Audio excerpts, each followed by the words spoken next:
All right, guys. So in our fear series, as we're going through that, I joked about never getting to point number three, and it happens two times during the fear series. There were point number threes that got ex-nayed because I just want to talk too long, right? I just went too long on points one and two, and then both times they were just really big subjects, right? What I wanted to do, especially when we're talking about the fear of the Lord, I wanted to talk about how the fear of the Lord would lead to obedience, even when it's something we don't want to do. But man, that's a big subject. So we got to the end, and I couldn't make that happen. And then when we got into the fear of inaction message, kind of the same thing. I wanted to talk about the how that would lead you into obedience, but I just ran out of time. And so honestly, I think this concept fits better in its own message anyway. So this week and maybe next week, I want to talk about something that is 100% not popular. But but this is truth, right? And the American church hates talking about obedience, but we should. And when we do talk about obedience as the American church, we usually focus on how to receive instruction. And that's a great topic because, we really need to know what we need to do when we don't know what we need to do. That's a big deal. And can I tell you, it's hard sometimes to hear the voice of the Lord, 100%. And I'm not saying that it's easy. Most of the time it's very hard because, especially when it's a big decision, you've got emotions and things in your brain that you're dealing with. And so that's kind of working against being able to hear from God. And sometimes God waits to answer. And sometimes I don't understand that. According to the Word, there's several reasons why the answers from the Lord could be detained. And, oh my gosh. But for those of you that are seeking answers, man, that can be tough. And then sometimes when our question is why, there is no answer. Because those things aren't really for us to know. We won't catch all of the whys until we get to eternity and we see the big picture. And even then, so a lot of times when we are praying, God, why this? He doesn't answer with the answer. He answers by just reminding us of our identity in who He is and who He's created us to be. And those are big questions, but that's the why. There's still several other, right? If you go through the adverbs, who, what, when, where, why, how, and to what extent. Okay, so we've only taken out one of them, right? The other ones are still legitimate questions that we should ask the Lord. Who, what, when, where. Not why, but how. Those are things that we should ask the Lord when we're about to make big life-changing decisions. We bring those things before the Lord. And sometimes He answers right away. Most of the time it can be difficult because we've got to wait on His answer. We've got all these emotions. And can I tell you, it's hard waiting for the direction of the Lord. But in my personal experience, and I'm guessing yours also, what's worse than waiting is when you know what to do, but you don't want to. That's tough. That's the uncomfortable side of obedience. And that's what we want to talk about this morning. How many of us, honestly, have ever gone to a boss or a teacher or a parent with a problem and they told you what to do? They gave you advice and then you really didn't want to do it. It was so much more work. It was going to be an uncomfortable conversation that you needed to have, you don't want to, so you leave there. And I'm not talking about the bad bosses. We've had those also that give you bad advice. I'm talking about good advice that deep in your soul, oh man, that's right. That's exactly what I need to do. But if I do that, it's going to cost me. And I really don't want to. It is so hard waiting for the Lord's direction, but it's way worse when we know what to do but don't want to. And this happens. In my life, and so you probably have examples also, but in my life, the biggest decision was when I was getting out of college, right? And things to that point in my life had just kind of just flowed, right? There really wasn't much. Like it was just kind of you get in and you feel God just leading you and things work out, and then you come to the graduation time and you're like, well, now what? And suddenly things aren't laid out for you, and that's hard. And what was harder for me, and this is just my example, right? But I remember asking the Lord specifically, God, what do you want me to do? Because I was graduating at a degree in engineering, a degree in physics, but then I also felt this call to ministry, and that was real tough because it didn't seem to go together. And to make things more difficult, when we were in college, we were also youth pastors at a church in rural Arkansas. When I mean rural Arkansas, like it is a suburb of a suburb of a suburb. Like there is no population sign. You have to just keep driving and hope you don't fall off the edge of the earth. And there it is. But it's a great church. It's a great church. We're friends with the pastor. We're still friends when we keep up with some of the people at the church. Generational righteousness in that church. Like they have kids and their kids serve God, and then their kids and their grandkids and great-grandkids. It's a great church. I'm emphasizing that because I'll tell you that my experience in ministry there was horrible. We were youth pastors there for a year and a half. It was literally the worst year and a half of my life. Well, it was bad. I just assumed, so I'm 20 years old, freshly married, we're in college full-time, we'd bought a house, we were working like crazy to try to make all the payments and everything work out, and it's just nuts. I'm taking 20 credit hours of my advanced classes, and it's hard, and life is hard. And then we're youth pastors. Now, I think, because I'm 20, I think that if I am just passionate about the Lord and I preach the truth, that suddenly there's going to be this great revival, this great awakening, and it's just going to be awesome. And if you think, and rightfully so, that my people skills right now are not that great, and they're not, they were horrible back then. I was just project driven. Like I was just like, hey, this is what the word says. Let's go do it. Like all in, and not very good at the whole people thing. And it was hard. And on top of that, the way that I like to do things, because as a city slicker from a town, a metropolis of 10,000 people, okay, this real small town, like it was completely different culture. It was really strange. Like it didn't mesh. And so after a year and a half of trying and pushing and praying and seeking and why, I left that exhausted. And I thought, man, I can't do this anymore. I can't do ministry anymore. I knew that I felt a call into ministry. I knew, but it wasn't working. And it can't work.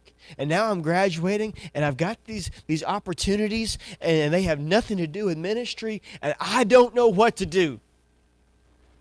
And I remember seeking God and praying and say, God, open a door. What am I going to do? Graduation's coming up. I remember graduation day was December 11th. What am I going to do on December 12th? What's going to happen? Where am I going to? I'm married. I got, this is Katie and I, we're a family. We're in this together. I've got a responsibility, and I don't know what I'm doing. And this was hard. And I prayed, and I prayed, and I prayed, and I prayed, and we were going to Russellville First Assembly at the time, and then they had a guest speaker who had the gift of prophecy, gift of prophetic. I was like, yes, this is the answer, right? Because I'm like, hey, I can't hear from God. This guy, he can. I'm going. So I went to to church. We went to, I guess it was an evening service, and we sat through the whole thing, and my goal was the altar, right? Which is not a bad goal, by the way, right? Sat through the whole service just waiting for the altar time, and the altar time came, and he asked people to come down, and I was there. I was like, one of the, just rushing down there, and I waited my turn patiently, and this guy is going through, and he's praying over people, and some people he's giving direct messages, because I believe in the gift of prophecy, right? I really do. He's giving direct messages for some people he's just praying generic things, because that's the way the Lord was leading, and it gets to me, and I'm like, yes, this is it. And he prays over me, and he looks at me, and he says, you already know what to do. And I said, you're right. I do. Because it turns out that it's not that I didn't know what to do, it's just that I didn't want to do it. I knew that God had a call on my life. It was just hard. And it didn't work out the first time. So I didn't want to go through that pain and trouble again. But when he said that, I was like, oh, snaps. So the next day, I'm out for a run, and me and God were just having a talk. And so I was like, hey, you know what, God? If you'll open a door for ministry, I'll walk through it. And like the next day, we were talking with Pastor Kenny, and like the whole thing, like it was just insane. In the order of 15 minutes, I took a job that I work where I work now, and we were youth pastors. Like 15 minutes, it was crazy. The whole time, I knew what I had to do, but I didn't want to do it. When the guy called me on it, I opened myself up to be obedient, and everything worked out. That's my story. It worked out great for me. It doesn't always work out in bunny rabbits and flowers, because sometimes when we know what to do and we choose not to do it, we find loopholes and things to make sure that we can still be disobedient without labeling it disobedience. And that is the story I want to look at today. A guy named Balaam. You probably remember him. Probably remember him from he's got the talking donkey. Okay. Well, we'll get to that. But here's how it works out. Balaam is a guy that knew what to do, didn't want to do it, kept asking questions instead of just being obedient, and finally found himself being completely disobedient to the point where the New Testament, like he's a very small character in the Bible, but the New Testament is still throwing shade on him because he was so unrighteous in God's sight for not listening and not obeying. All right, so the talking donkey, we'll get there. Okay, so here's the thing. The reason that God will eventually open the mouth of Balaam's donkey to talk to him is because Balaam was about to fall under judgment of God for being disobedient. Balaam was a prophet. He was a seer, as they say, a diviner. He was able to talk to God. He was also probably into some witchcraft and stuff. Maybe not doing everything on the up and up, right? So, but he was gifted in the spiritual realms. The Israelites had come out of Egypt, and they're about to go and inherit the promised land, right? Then this is the way it's supposed to go. But the people living in the land were scared. The Moabites said, hey, you know what? If Israel has defeated all these other nations, then surely when they come to my door, they're going to defeat us also. They were smart.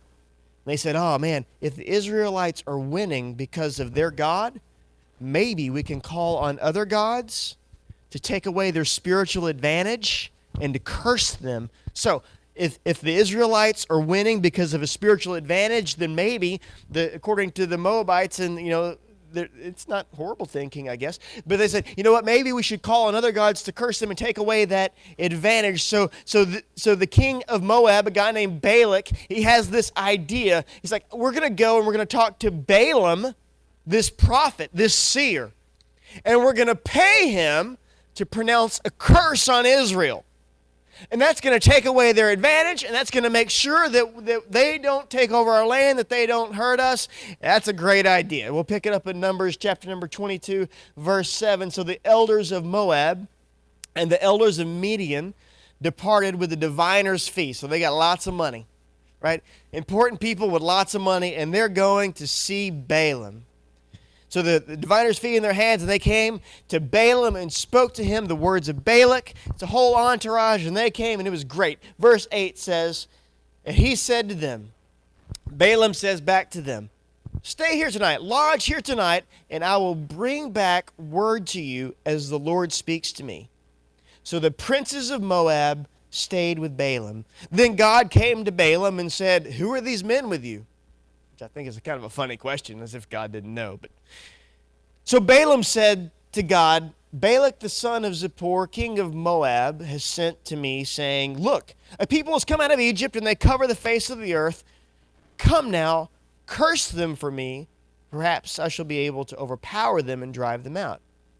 And God said to Balaam, you shall not go with them. You shall not curse the people, for they are blessed. So Balaam rose in the morning and said to the princes of Balak, go back to your land, for the Lord has refused to give me permission to go with you. Whew. Case closed. Thanks for coming, boys. I appreciate you. Good to see you. Go back, tell your king, I can't go with you because God says no. The end. Great. If the story were to stop here, it'd be a fine story. It doesn't stop here. Verse 14, the princes of Moab rose and went back to Balak and said, Balaam refuses to come with us. So Balak again sent princes more numerous and more honorable. So find some more important people. And they came to Balaam and said to him, thus says Balak, the son of Zippor, please let nothing hinder you from coming with me, and I will certainly honor you greatly. I'll do whatever you say to me. Therefore, please come, curse this people for me. Same question, but now they've sweetened the pot. More important people come, and they've got bigger bags of gold, right? Hey, whatever you want. Come and curse these people. We'll give you whatever you want. This time, Balaam, okay. There was more in it for his flesh. And he really wanted to say yes. So verse 18 says, then Balaam answered and said to the servants of Balak, though Balak were to give me a house full of silver or gold, I could not go beyond the word of the Lord my God to do less or more. Now, therefore, please, you also stay here tonight, that I may know what the Lord will say to me. Wait a minute. I thought God already spoke, right? So God already said no. He said, why don't you stay here, and I'll go see. And God came to Balaam at night and said to him, if the men come to call you, arise, go with them, but only the word which I speak to you, that shall you do. So Balaam rose in the morning, saddled his donkey, and went with the princes of Moab. And that's where we get the talking donkey, that as Balaam's on the way, the donkey opens his mouth after this whole thing. You should read it. It's pretty cool. The donkey opens his mouth and basically rebukes Balaam for disobeying the Lord and saying, look, you're about to follow under judgment. This angel's right here. It's a crazy story. But the point is, Balaam knew what to do because God was pretty specific. And then they come back, sweeten the pot, and Balaam says, well, maybe I missed it. And so he keeps asking long enough to find a loophole and enter into disobedience. Got a couple things. We'll go pretty quick, okay? First, stop asking when you already know what to do, because it confesses a lack of faith. Again, the main thing here, guys, is, you know what? When we're waiting on the Lord, when we're genuinely waiting on direction, then don't quit asking, right? Keep pushing, keep seeking, that's not what I'm talking about. I'm talking about after you know, maybe way down deep in your knower. I mean, way down deep. When you already know what to do, that's when you got to say, you know what, I've heard from the Lord. I may not like what he's saying. May not be comfortable with the direction he's leading me, but I know. And when that happens, we've got to stop asking, because sometimes we use questions as a cover for just not wanting to move. And that's partly because of our lack of faith. We say, okay, God, you've called me to do this. I can't do that. I'm not big enough. I'm not strong enough. I'm not pretty enough. I'm not this. I'm not that. And you start throwing out all these excuses. Say, God, you've got the wrong guy here. I'm not the right person. So you keep asking and asking and asking. And all you're really saying is that, God, I don't trust that you know what you're doing when you call me. It's crazy that we proclaim that, I know I am, until the I am actually calls us to do something beyond our natural abilities. We think it's so crazy, and maybe it's so crazy that I misunderstood God. Surely that can't be it. So you keep going back and you keep asking. And by the way, asking questions is fine, right? I'm not saying do anything dumb, right? Hear from God, right? Have it line up with the Word. Find people that you trust, that hear from God, and they're going to confirm the Word. I'm not saying be reckless with it, but after you know that you know, stop asking questions, because it begins feeding doubt. It's a strange thing about questions, right? It's like a positive feedback in a negative way, right? It's like hitting the resonance frequency. It goes from little to big, right? The more you start asking God, I can't do this. Are you sure? Then you start focusing on what you can't do rather than what He can do through you, and it becomes a problem. It's a confession of a lack of faith, and we don't want that. So stop asking. Number 2, stop asking because it means that you're not listening. And every parent, every teacher in here can say an amen with this one. How many of you know that when you're asking questions, you're not actually listening for the answers? If you're just running your mouth like this, yeah, I won't tell any stories of my kids because I love them and want them to like me after this. But you know, as a parent, as someone who's been around people, that if they focus on the question, there comes a point where they have stopped listening. They don't care about reason. They don't even care about what you're going to say. They just keep hammering the questions, right? So how many times have you tried to explain to a kid something and they can't hear what you're saying because they're still talking? And we do the same thing with God over and over and over and over. Sometimes God gives us a direction, and rather than saying yes and let's go, you still talk about it so you can't hear what He's saying anymore. Okay? So stop. Stop asking, because it means that you're not listening. And last but not least, okay? This is a big one. Stop asking because it opens that loophole that we've talked about for disobedience. Let's go back to the text. Let's look at verse 19.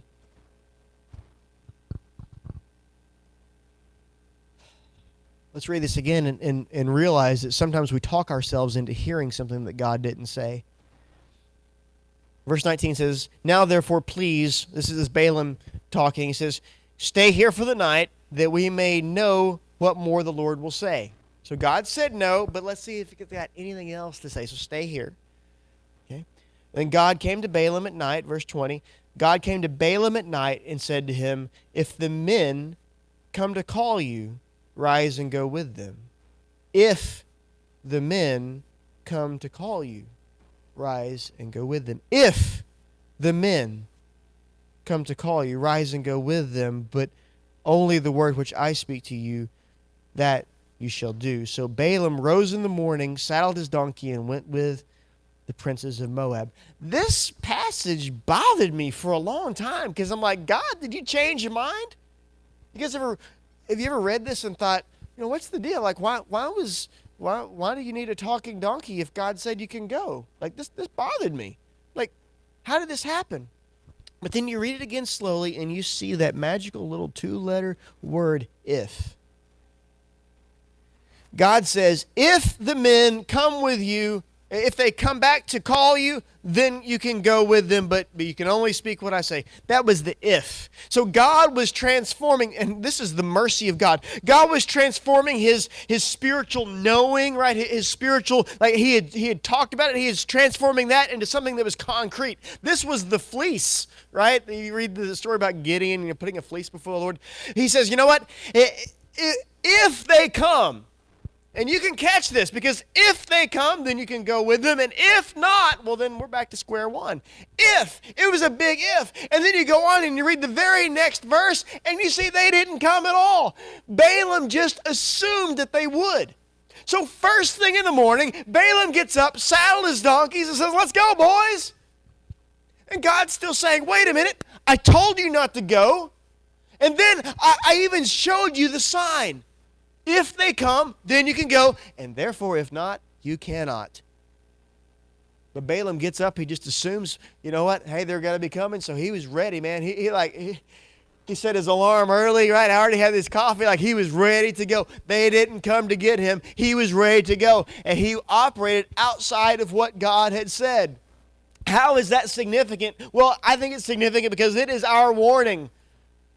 If we keep asking God, for answers after he's already spoken. God is not going to change his mind, for sure. With God, there is no variation or shadow of turning. God's not going to change his mind. But we will talk ourselves into seeing a loophole. And you know this is true. We will find a loophole and reason out our disobedience. And that becomes very, very dangerous because you end up with a calloused heart or a deaf ear, right? It's a sign that your flesh is stronger than your love for God, all of that stuff, right? And it's horrible because we do it tricking ourselves at some level. We trick ourselves into thinking that we're still operating in the will of God when we're absolutely not. Guys, I believe this is one of the fundamental problems that we're facing in our society. It's what is quickly becoming a post-Christian culture. It's like that we have asked the Lord too many times if what he said in the Bible is really true. And so you got a whole group of people out there in churches and folks that call themselves Christians that find ways to excuse sin because they just keep asking and looking for little loopholes and things that if you just take it at its word, if you take God at his word, it's so clear when something is wrong, but you keep asking and seeking and you're finding, and well, what about this and what about that? And we find ways to justify doing what we want to do anyway as a society. Find ways to justify our sin. But I don't want to talk about our society because that's just too easy. In our lives, you and I, right? Are we guilty of this? I told you that I am. Are we guilty of knowing what to do, but asking long enough to where we find a loophole, that we find a reason to be disobedient, and where we can still reason out that we're actually obeying God?